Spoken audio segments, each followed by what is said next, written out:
اور پھر دوسری بات جو کروں گا آج کی نشست میں مختصر سی، وہ ابھی اس وقت ہمارے چیف جسٹس صاحب نے کراچی کی ایک مسجد کو گرانے کا حکم جاری کر دیا۔ طارق روڈ پر بڑی اس کی بحث چل رہی ہے، 25-30 سال سے عرصہ گزر گیا، وہاں لوگ نمازیں پڑھ رہے ہیں، اور اب وہاں کے لوگوں نے، انتظامیہ نے اس کے ڈاکومنٹس بھی بتائے دکھائے کہ مسجد تو باقاعدہ اجازت سے بنی تھی۔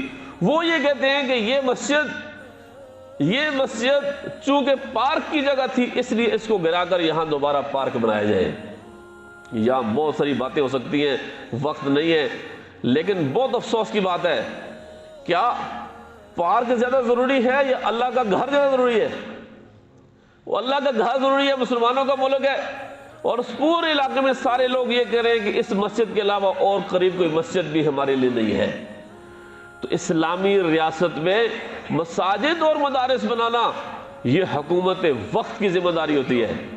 اگر حکومت کسی جگہ مسجد نہیں بناتی تو پھر وہاں کے مسلمانوں کی ذمہ داری ہے کہ وہ آپس میں چندہ کر کے، آپس میں فنڈ اکٹھا کر کے مسجد بنائیں، اور عام طور پہ اسی وجہ سے ہمارے ہاں مساجد اس طرح بنتی ہیں کہ مسلمان مل کے آپس میں پیسے جمع کر کے مسجدیں بناتے ہیں۔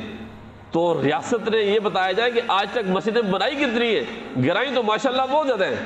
غریبوں کے گھر گرا دیے، مسجدیں گرا دی، اور بڑے بڑے مگرمچھ یہاں اس ملک میں وہ پراپرٹی کے مافیا ہیں، وہ اس طرح کے پلاٹ بیچتے ہیں لوگوں کو، سوسائٹیاں بناتے ہیں۔ بعد میں وہ حکومت کوئی آتی ہے یا کوئی چیف جسٹس بنتا ہے نیا تو وہ ایک حکم جاری کر دیتا ہے کہ بھائی ساری سوسائٹی غیر قانونی اس کو گراؤ۔ نسلہ ٹاور کراچی میں گرایا گیا، کتنے غریب لوگ اس میں رہتے تھے، ان عورتوں کی بددعائیں، ان کے آنسو آپ سب لوگوں نے دیکھے۔ تو بھائی جس بندے نے یہ ٹاور بنایا تھا، جس نے یہ زمین بیچی تھی، یہ فلیٹ بیچے تھے، اس کو کیوں نہیں پکڑتے ہو؟ جو طاقتور ہوتا ہے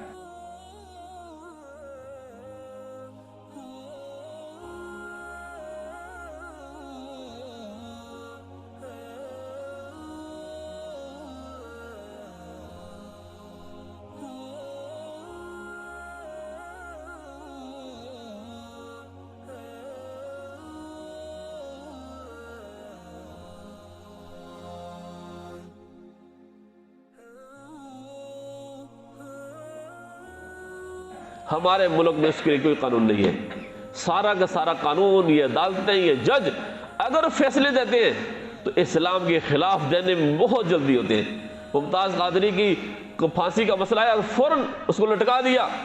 اس کے علاوہ آسیہ مسیح کو فوراً رہا کر دیا، جس نے نبی کریم صلی اللہ علیہ وسلم کی شان میں گستاخی کی، باہر بھگا دیا۔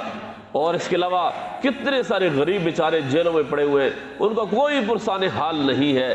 اسی طرح کتنے لوگوں کے، غریبوں کے گھر گرائے، بڑے بڑے لوگوں نے اس ملک میں شادی حال نہیں بنایا قبضہ کر کے، پلازے نہیں بنے ہوئے، وہ کسی کو نظر نہیں آتا، بس مسجد نظر آتی ہے۔ اگر بالفرض مسجد بن گئی ہے، بالفرض قبضے کی جگہ بنی ہے، پارک کی جگہ بنی ہے، تو پہلی بات تو یہ ہے کہ مسجد زیادہ ضروری ہے، پارک ضروری نہیں ہے، وہاں قریب ہی پارک موجود ہے پہلے سے۔ اور دوسری بات یہ ہے کہ جن لوگوں نے اس وقت اجازت دی تھی مسجد بنانے کی، 30 سال تک ریاست سوئی تھی، 30 سال تک تو ریاست کو پتہ نہیں چلا کہ یہ غیر قانونی مسجد ہے، اور آج اس کو پتہ چل گیا تو ان سب لوگوں کو پھر سزائیں دینا جنہوں نے اس وقت مسجد بنانے کی اجازت دی تھی۔ اگر غیر قانونی ہے وہ بھی تو سارے کے سارے شریک ہیں، لیکن نزلہ گرتا ہے تو صرف غریبوں پر، یا صرف اور صرف مساجد اور مدارس پر۔ باقی جو طاقتور لوگ ہیں وہاں کسی کی جرت نہیں ہوتی کہ اس کے خلاف فیصلہ دے۔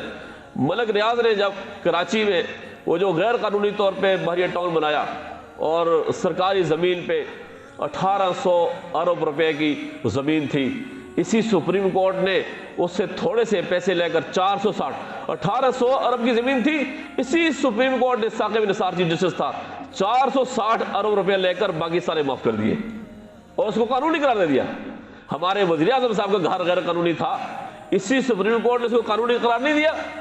تو جب وزیر اعظم کا گھر ہو سکتا ہے، جب ملک ریاض کی سوسائٹی وہ قانونی بن سکتی ہے، تو اللہ کا گھر قانونی کیوں نہیں ہو سکتا؟ یہ سوال بنتا نہیں بنتا؟ تو اس لیے میرے بھائیوں، جب اس طرح مسئلہ ہو تو یہ صرف مولویوں کا مسئلہ نہیں ہوتا، یہ تمام مسلمانوں کی ذمہ داری ہے. جب اس طرح کے مسئلے پھر علماء کھڑے ہو جاتے ہیں مسجد کو بچانے کے لیے، لیکن لوگ سمجھتے ہیں کہ صرف مولویوں کا مسئلہ ہے. یہ تمام لوگوں سے قیامت کے دن پوچھا جائے گا. اور یاد رکھیں جس جگہ ایک دفعہ مسجد بن جائے وہ جگہ پھر قیامت تک مسجد ہے، اس کو آپ نہیں ہٹا سکتے.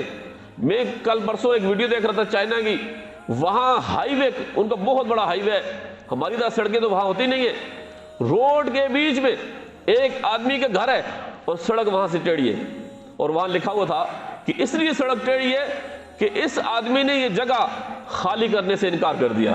اس نے کہا یہ میرے گھر کی جگہ میں نہیں چھوڑوں گا.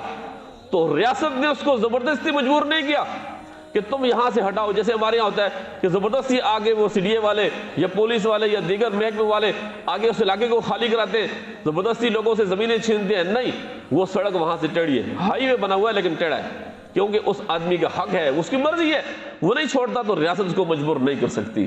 تو باہر کے غیر مسلموں کے ہاں یہ قانون ہے، ہمارے ملک میں یہ قانون ہے. عجیب سی بات ہے، بہت عجیب بات ہے، اور یہ بہت دکھی بات ہے.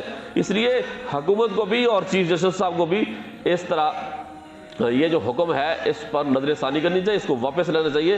یہ مسجد اللہ کا گھر ہے، کسی کا گھر نہیں ہے. وَأَنَّ الْمَسَاجِدَ لِلَّهِ فَلَا، وہاں مسجد بنی ہے تو وہاں پہ لوگ روزانہ کی عبادت کرتے ہیں، اور کتنے سارے لوگ عبادت کرتے ہیں.